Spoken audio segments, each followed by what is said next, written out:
Hello and welcome back to my channel, and welcome to another video. If you are new to this channel, my name is Frank Zhu, and I'm a college professor teaching sociology, history, and philosophy. I'm also an award-winning landscape photographer.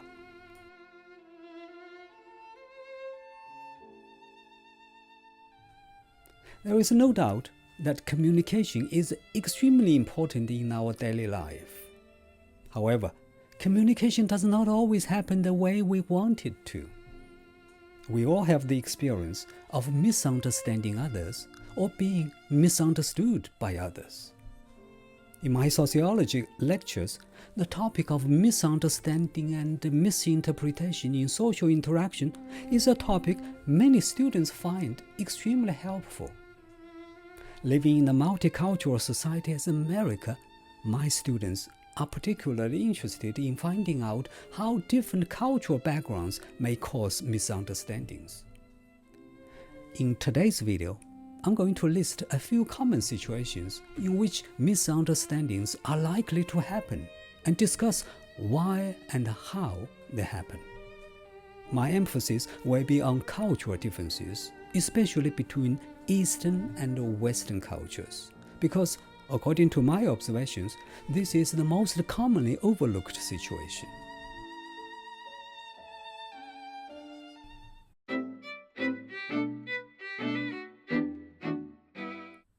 This is a situation where you and the other person are not physically in the same place, meaning you are not communicating face to face.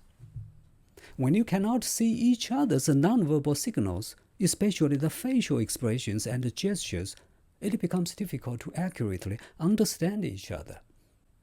This is because nonverbal communication often plays a more important role than verbal communication in our daily social interactions. It is interesting that people rely on nonverbal signals and have got used to them so much that they always have a lot of facial expressions and gestures whenever they talk. It has become so habitual that even when talking on the phone, they have facial expressions and make all kinds of gestures, assuming that the other person will see all of it. This failure to realize the physical separation often leads to miscommunication. Obviously, a good solution is to have a face-to-face conversation. Whenever it is possible, always sit down together and talk face-to-face. Nowadays, with new technologies such as video calls and social media video chats, physical separation does not pose a big obstacle as it did before. However, many people still prefer face-to-face communication, especially when it is an important or intimate conversation, because the screen on your phone or on your computer is too small and only one-dimensional. It cannot accurately show all your nonverbal signals. Besides, in situations where words are redundant, such as in the romantic love situation, nonverbal communication does it all. A prolonged eye contact, a kiss, a hug, or a gentle touch is all you need.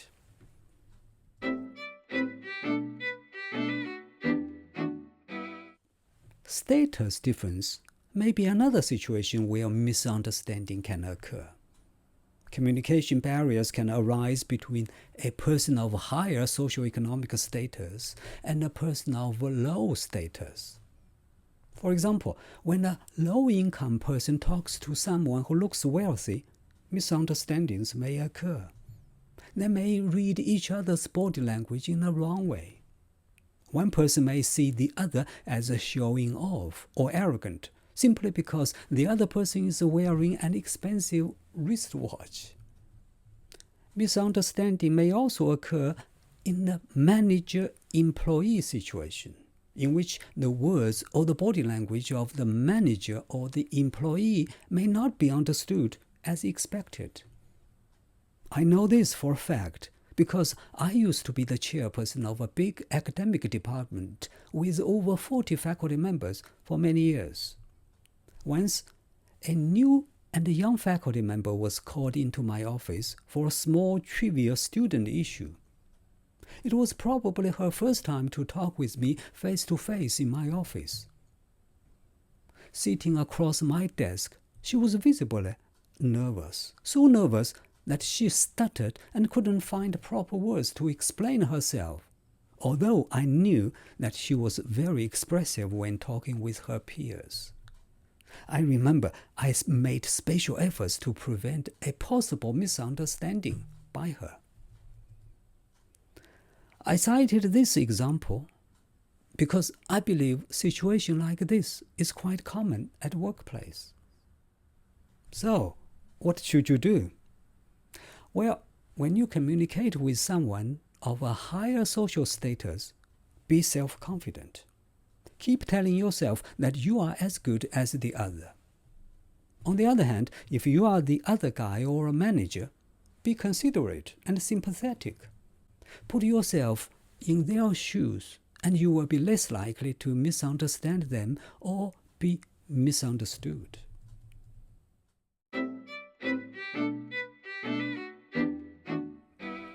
Situation 3. Gender differences can pose difficulties because women and men communicate in different ways. Have you heard this famous phrase, men are from the Mars and women are from the Venus? What it means is that males and females are different in many ways. For women, talk is the essence of intimacy. But for men, activities and doing things together are central to relationships. Women tend to have more facial expressions and speak more softly because that's how they were brought up. In addition, women are more likely to touch other people physically in a conversation, even when talking with male friends or colleagues. For a man without knowledge of this, you may misunderstand her. Besides, most women are very compassionate, benevolent, and sympathetic. But don't take it as obedient or lacking decisiveness. Nowadays, women are as self-confident and decisive as men. Also, in my experience, women are generally more talkative, whereas men are quiet. When a group of women gather together, you can hardly hear a moment of silence. In their minds, a silent moment longer than several seconds is intolerable, which shows something's wrong. One of them will surely jump in and start saying something. However, men usually have no problems with a few moments of silence during a conversation and may keep quiet for a long time. If this happens to you as a woman and you take it to mean that he has no interest in you, that's misunderstanding. So, be aware of the gender differences when it comes to communication.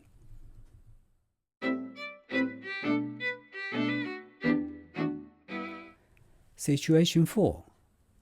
Cultural differences can be a big barrier to communication because different cultures have different morals, values, and different expressions, especially between Eastern and Western cultures.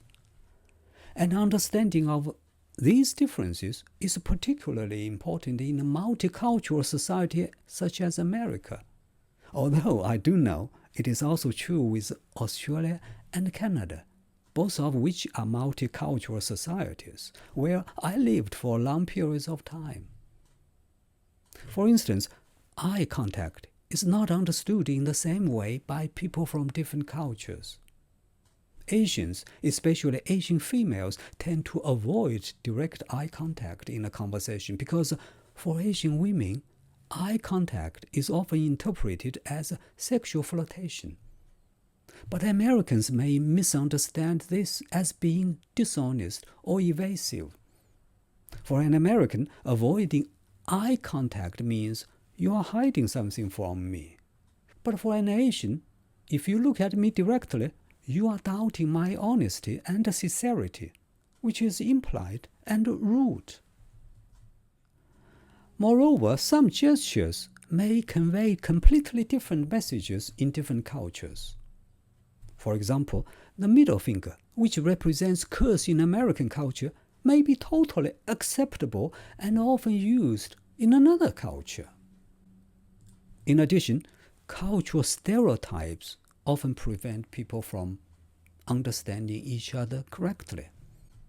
For example, Mexicans are often stereotyped as being lazy, but that's misunderstanding. Personally, I know people who are from Mexico and they are very hardworking. Even the situation of status difference may have to do with cultural differences.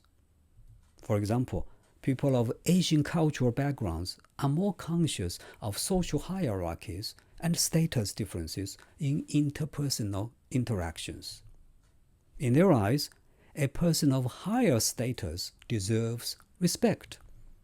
So, when they have conversations with their superiors at workplace, they want to show their respect, which is often demonstrated in the fact that they bow a lot, listen more than they talk, and seldom say no.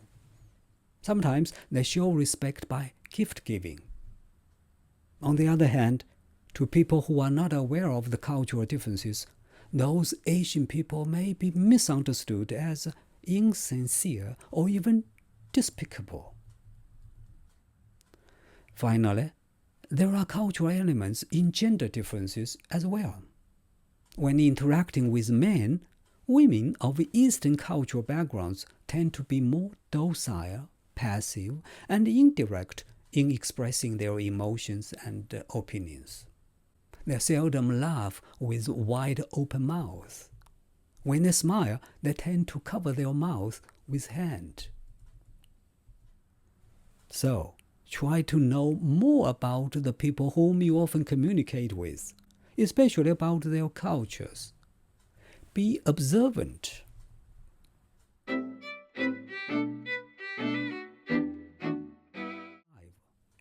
Language barrier, which can also be categorized as cultural difference because language is the most important element of culture. I'm referring to a situation where someone speaks with a very heavy accent. In America, regional accents are not a big problem. In some other countries, such as the United Kingdom or China, regional accents may pose a big challenge. In the UK, for example, if you are 100 miles away from London, you will be judged as having a sort of accent. Some Londoners will find it difficult to understand people from Scotland. Australians speak English with a funny accent, which was a culture shock to me initially. I remember the first few days after I moved to Australia, I was puzzled when almost everyone greeted me by saying, "G'day, mate." At that time, it sounded unpleasant and even a bit rude to me.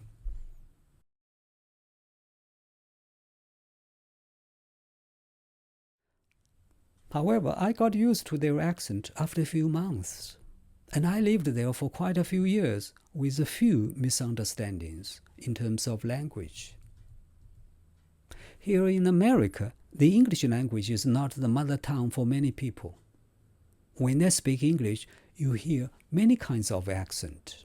In fact, according to my research and observations, accent and misuse of words is one of the most common reasons for misunderstanding in a multicultural work environment.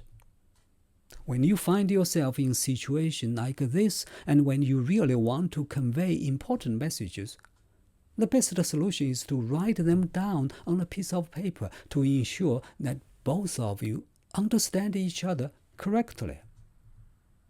Speaking of writing, it can be another barrier.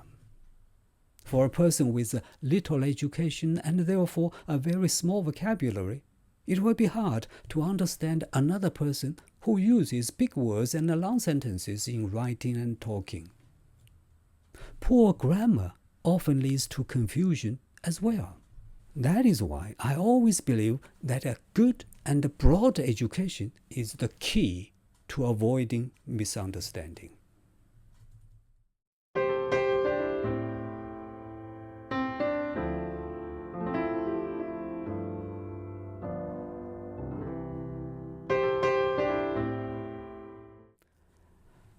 Well, I think I have to stop here now because this video is already too long. Thank you for watching, and hopefully I'll see you in the next video.